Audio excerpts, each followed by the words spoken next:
ನನಗೆ ಇನ್ನೊಂದು ಖುಷಿ ಆಗುತ್ತೆ ಏನಂತಂದರೆ, ಒಬ್ಬ ವಿತರಕನಾಗಿ ನೀವು ಸೊ 40 ಸಿನಿಮಾಗಳನ್ನು ನೀವು ವಿತರಣೆ ಮಾಡಿರುವಂಥದ್ದು. ಸೊ ನನಗೆ ನೀವು ಅಂದರೆ ಕೆಲವೊಂದಿಷ್ಟು ಹಳೆಯ ಸಿನಿಮಾಗಳನ್ನು, ನಮ್ಮ ಸೆಲೆಬ್ರಿಟಿಗಳ ಸಿನಿಮಾಗಳನ್ನು ನೀವು ಮಾಡಿರುವಂಥದ್ದು. ಅದು ಒಂದು ಒಳ್ಳೆ ಅದ್ಭುತವಾದಂಥ ಸಿನಿಮಾಗಳನ್ನು ಮಾಡಿರುವಂಥದ್ದು. ಸೊ ಯಾಕೆ ಆ ಒಂದು ಅಂದರೆ ಈ ಥರದ ಸಿನಿಮಾ ರಿಲೀಸ್ ಮಾಡಬೇಕು ಅನ್ನೋ ಒಂದು ಏನೋ ಬಿಸ್ನೆಸ್ ಪಾಯಿಂಟ್ ಆಫ್ ವ್ಯೂವಲ್ಲಿ ಮಾಡಿದ್ರಾ?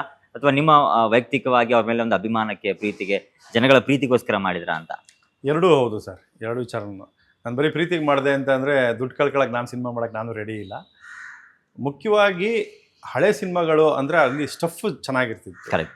ಮೈಲ್ ಸ್ಟೋನ್ ಸಿನಿಮಾಗಳು, ಇವಾಗ ಎರಡು ಕನಸು ಇರ್ಬೋದು, ಸಹೋದರರ ಸವಾಲು ಇರ್ಬೋದು, ನಾನು ರಿಲೀಸ್ ಮಾಡಿದಂಥ ಡಿಜಿಟಲ್ ಮಾಡಿಸಿ.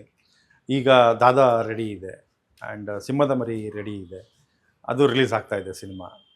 ಇದು ಹೊರತುಪಡಿಸಿ ನನಗೆ ಇಮ್ಮಡಿ ಪುಲಕೇಶಿ ಸಿನಿಮಾ ಮಾಡ್ತಾಯಿದ್ದೀನಿ. ಇಮ್ಮಡಿ ಪುಲಕೇಶಿ ಮಾಡ್ತಾ ಇರೋ ಕಾರಣ ಏನು ಅಂತಂದರೆ, ಅದು ನಮ್ಮ ನಿಮಗೆ ಗೊತ್ತು, ಕನ್ನಡದ ಇತಿಹಾಸ, ಕನ್ನಡದ ಹೆಸರು ಮಾಡಿದಂಥದ್ದು, ಕನ್ನಡದ ಆಳ್ವಿಕೆಯನ್ನು ಕರ್ನಾಟಕದಿಂದ ಅಫ್ಘಾನಿಸ್ತಾನದ ಆಚೆವರೆಗೂ ಪಸರಿಸಿದಂಥ ದೊಡ್ಡ ಮಹಾರಾಜ ನಮ್ಮ ಇಮ್ಮಡಿ ಪುಲಕೇಶಿ ಅವರು. ಸೊ ನೌಕಾಪಡೆ ಪಿತಾಮಹ. ಸೊ ಅಂಥ ಒಂದು ಸಬ್ಜೆಕ್ಟ್ಗಳನ್ನ ನನಗೆ ಅದೇ ಬೇಜಾರಾಗೋದು ಏನಂದರೆ, 50 ವರ್ಷದ ಹಿಂದೆನೇ ಅಂಥ ಸಿನಿಮಾಗಳನ್ನ ನಮ್ಗೆ ಕೊಟ್ಟಿರೋ ಇಂಡಸ್ಟ್ರಿ ನಮ್ಮದು. ಹೌದು.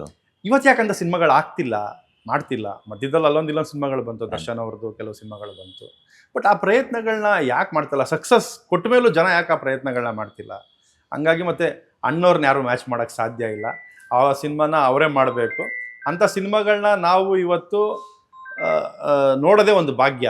ಅದಕ್ಕೆ ಅವತ್ತು ಪ್ರಿಂಟ್ ಕಾಲದಲ್ಲಿ ಏನಿತ್ತು ಅದನ್ನು ಡಿಜಿಟಲ್ ಮಾಡಿಸಿ ರಿಲೀಸ್ ಮಾಡ್ತೀನಿ. ಮತ್ತು ಅವ್ರ ಫ್ಯಾನ್ಸ್ಗೂ ನಾನೊಬ್ಬ ಫ್ಯಾನ್ ಆಗಿ ಕೂತ್ಕೊಂಡು ಥಿಯೇಟರ್ ನೋಡೋಕ್ಕೆ ಇಷ್ಟಪಡ್ತೀನಿ. ಆ ನಿಟ್ಟಿನಲ್ಲಿ ನಾನು ಸಿನಿಮಾಗಳನ್ನ ಮಾಡಿದ್ದೀನಿ.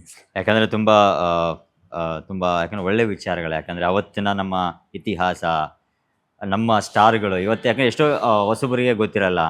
ಆ ಒಂದು ನಿಟ್ಟಲ್ಲಿ ಬಂದಾಗ ಇವ್ರು ನಮ್ಮ ಸ್ಟಾರ್ಗಳು, ಈ ಥರ ವಿಷ್ಣುವರ್ಧನ್ ಸರ್, ಅವ್ರ ಸಿನಿಮಾಗಳು ನೋಡ್ತಾ ತುಂಬ ಖುಷಿ ಆಗುತ್ತೆ. ಅದು ಕೂಡ ಒಂದು, ಯಾಕಂದ್ರೆ ನಾನು ಲಾಸ್ಟ್ ಟೈಮ್ ಸಹೋದರ ಸವಾಲು ಸಿನಿಮಾ ನೋಡ್ತಾ ಇದ್ದೆ, ನಾನು ಪ್ರಸನ್ನ ಥಿಯೇಟ್ರಲ್ಲಿ ಸಿನಿಮಾ ನೋಡೋದು ನನಗೆ ಖುಷಿ ಆಯಿತು ಆ್ಯಕ್ಚುಲಿ. ಆ ದೊಡ್ಡ ತೆರೆ ಮೇಲೆ ಅವತ್ತು ನಾವು ನೋಡಿರಲಿಲ್ಲ, ನಾವೆಲ್ಲ ಹುಟ್ಟಿರಲಿಲ್ಲ. ಸೊ ಆ ಟೈಮಲ್ಲಿ ಇವತ್ತು ನೋಡಿದ್ರೆ ನಮಗೇನೋ ಒಂಥರ ಹಬ್ಬ, ಒಂದು ಇದೆಲ್ಲ ಬರ್ತದೆ. ಇನ್ನು ಒಬ್ಬ ವಿತರಕನಾಗಿ ಸರ್, ಒಂದು ಸಿನಿಮಾವನ್ನು ಈಗ ಒಬ್ಬ ನಿರ್ಮಾಪಕ ಬಂದು ನಿಮ್ಮ ಹತ್ರ ಹೇಳ್ತಾರೆ, ಈ ಥರ ಥಿಯೇಟರ್ ಸೆಟಪ್ ಮಾಡಿಕೊಡ್ಬೇಕು, ಈ ಥರದ್ದು ಹಿಂಗಿದೆ ಅಂತಂದರೆ, ನಾನೊಬ್ಬ ನಿರ್ಮಾಪಕ ಸರ್, ಈಗ ನಾನು ನಿಮ್ಮ ಹತ್ರ ಬಂದಾಗ ಸೊ ಏನು ಅಂದರೆ ಈಗ ನಾನೊಬ್ಬ ಕಾಮನ್ ಈಗ ನೋಡುವಂತಹ ಒಬ್ಬ ನಿರ್ಮಾಪಕನಿಗೆ ಹೇಳುವಂಥದ್ದು ಅಂದರೆ, ಅಪ್ರೋಚಿಂಗ್ ಗೊತ್ತಿರಲ್ಲ ಅವ್ರಿಗೆ, ಎಲ್ಲಿ ಹೋಗಬೇಕು, ಯಾವ ರೀತಿ ಮಾಡಬೇಕು, ಏನು ಹೇಗೆ ಥಿಯೇಟರ್ ಸೆಟಪ್ ಹೆಂಗಿರುತ್ತೆ, ಆಮೇಲೆ ಏನು ಬಿಸ್ನೆಸ್ ಇದೆ ಥಿಯೇಟ್ರ್ಗಳಲ್ಲಿ, ಆಮೇಲೆ ಯಾವ ರೀತಿ ಬಾಡಿಗೆಗಳಂತ ತಗೋತಾರೆ, ಇವೆಲ್ಲ ಇರ್ತಾವಲ್ಲ.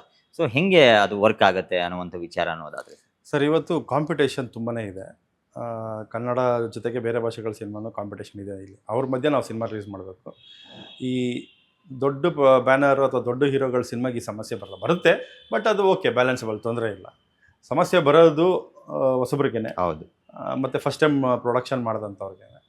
ಸೊ ನನ್ನ ಹತ್ರ ಬಂದಾಗ, ವೈಯಕ್ತಿಕವಾಗಿ ನನ್ನ ಹತ್ರ ಬಂದಾಗ, ಆ್ಯಸ್ ಎ ಡಿಸ್ಟ್ರಿಬ್ಯೂಟರ್ ಆಗಿ ನಾನು ಸಪೋರ್ಟಿವ್ ಆಗಿ ನಿಂತ್ಕೊಳ್ಳೋಗ್ತೀನಿ. ಯಾಕೆ ಅಂದರೆ, ನಾನು ಯಾವುದೇ ರೀತಿ ಬ್ಯಾಕ್ಗ್ರೌಂಡಿಂದ ಇಂಡಸ್ಟ್ರಿಗೆ ಬಂದಂಥವ್ರು. ಮೊದಲನೇದಾಗಿ ನಮ್ಮ ಫ್ಯಾಮಿಲಿ ಯಾವುದೇ ರೀತಿಯಾದ ಸಿನಿಮಾ ಬ್ಯಾಕ್ಗ್ರೌಂಡ್ ಇಲ್ಲದೆ ನಾನು ಇಂಡಸ್ಟ್ರಿನ ಇಷ್ಟಪಟ್ಟು, ಆಸೆಪಟ್ಟು, ಕಷ್ಟಪಟ್ಕೊಂಡೇ ಬಂದಿರೋವಂಥದ್ದು. ಹಂಗಾಗಿ ನನಗೆ ಇನ್ನೊಬ್ಬರು ಕಷ್ಟಕ್ಕೆ ಸ್ಪಂದಿಸೋವಂಥ ಮನೋಭಾವನೆ ಇದೆ.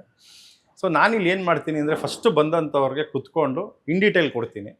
ಸಿನಿಮಾ ಓಕೆ, ನಿಮ್ಮ ಬಜೆಟ್ ಏನಿದೆ, ನಿಮ್ಮ ಪ್ಲ್ಯಾನ್ ಏನಿದೆ. ಕೆಲವ್ರು ಏನಾಗುತ್ತೆ, ಸಿನಿಮಾ ಮುಗಿಸಿರ್ತಾರೆ, ಮೊದಲು ದುಡ್ಡಿರಲ್ಲ ಸರ್, ರಿಲೀಸ್ ಮಾಡ್ಕೊಡಿ ಅಂತ ಬರ್ತಾರೆ. ಆ ಥರದ ಬರೋ ಕೇಸ್ಗಳೇ ಜಾಸ್ತಿ ಬರೋದು. ನನ್ನ ಹತ್ರ ಅಂತಲ್ಲ, ಯಾವುದೇ ಡಿಸ್ಟ್ರಿಬ್ಯೂಟರ್ ಹತ್ರನೂ ಇದೇ ಸಮಸ್ಯೆನೇ ಹೋಗುವಂಥದ್ದು.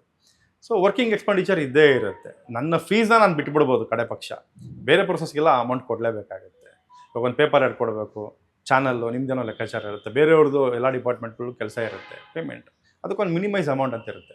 ಸೊ ಅವ್ನು ಏನು ಸ್ಟೇಬಲ್ ಮಾಡೋಕ್ಕೆ ಸಾಧ್ಯ ಇದೆ, ಬಜೆಟ್ ಏನು ಮಾಡೋಕ್ಕೆ ಸಾಧ್ಯ, ಅದನ್ನು ತಿಳ್ಕೊಂಡು ಅವನಿಗೆ ಇದ್ರ ಬಗ್ಗೆ ಫಸ್ಟ್ ನಾಲೆಡ್ಜ್ ಕೊಡ್ತೀನಿ. ಆ್ಯಂಡ್ ಆ್ಯಸ್ ಎ ಡಿಸ್ಟ್ರಿಬ್ಯೂಟರ್ ಆಗಿ ನಾನು ಅವ್ನಿಗೆ ಏನು ಸಪೋರ್ಟ್ ಮಾಡ್ತೀನಿ ಅಂದರೆ, ಇವತ್ತು ಒಂದು ಥಿಯೇಟ್ರಿಗೆ ರೆಂಟ್ ಅಂತ ಇರುತ್ತೆ, ಇಷ್ಟು ದುಡ್ಡು ಕಟ್ಟಬೇಕು ಅಂತ. ನಾನು ಆ ಪ್ರೋಸೆಸ್ನ ಬಿಟ್ಟು ಶೇರ್ ಬೇಸಿಸ್ ಮೇಲೆ ಏನು ಕಲೆಕ್ಷನ್ ಆಗುತ್ತೆ ಇಡೀ ವಾರ, 50-50 ಡಿಪೆಂಡ್ ಅಪಾನ್ ಕಲೆಕ್ಷನ್ನು, ಇಲ್ಲ 40-60 ಈ ಥರ ಅವ್ರಿಗೆ ಒಂದು 4 ಕಾಸು ಬರೋ ಹಾಗೆ ನಾನು ವೈಯಕ್ತಿಕವಾಗಿ ನಾನು ಮಾಡ್ಕೊಡ್ತೀನಿ. ಎಂಟೈರ್ ಕರ್ನಾಟಕ ಎಲ್ಲೇ ರಿಲೀಸ್ ಮಾಡಿದ್ರು ನಾನು ಆ ಕೆಲಸ ಎಷ್ಟೋ ಸಿನಿಮಾಗಳಿಗೆ ಮಾಡಿಕೊಟ್ಟಿದ್ದೀನಿ. ಯಾಕೆಂತಂದರೆ ಹೊಸಬ್ರಿಗೆ ಮೊದಲನೇ ಹೆಜ್ಜೆಲಿ ಸಹಕಾರ ತುಂಬ ಮುಖ್ಯ ಆಗಿರುತ್ತೆ. ಆ ನಿಟ್ಟಿನಲ್ಲಿ ಒಬ್ಬ ವಿತರಕನಾಗಿ ನನ್ನ ಕೈಲಿ ಎಷ್ಟು ಮ್ಯಾಕ್ಸಿಮಮ್ ಸ್ಪಂದಿಸೋಕ್ಕಾಗುತ್ತೆ, ಪ್ರಾಮಾಣಿಕವಾಗಿ ಏನು ಮಾಡೋಕ್ಕೆ ಸಾಧ್ಯ ಆಗುತ್ತೆ ಅದನ್ನ ಮಾಡ್ತಾಯಿದ್ದೀನಿ. ಮುಂದೆನೂ ಕೂಡ ನಾನು